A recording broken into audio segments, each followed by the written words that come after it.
তারপর বলছেন সংযমেন্দ্রিয় গ্রামম সর্বত্র সমবুদ্ধয়া তে প্রাপ্নুবন্তি মামেব সর্বভূত বিতেরতা।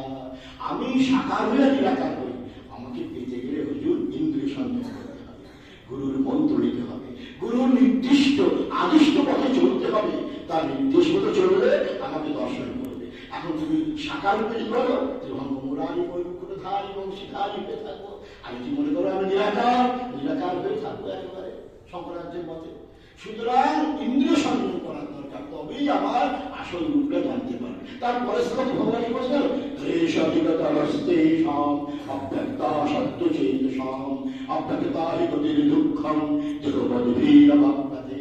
যারা দেহধারী কি তাদের পক্ষে আমার নিরাকার সাধনা করা ঠিক না, একে বলবো জানেন না।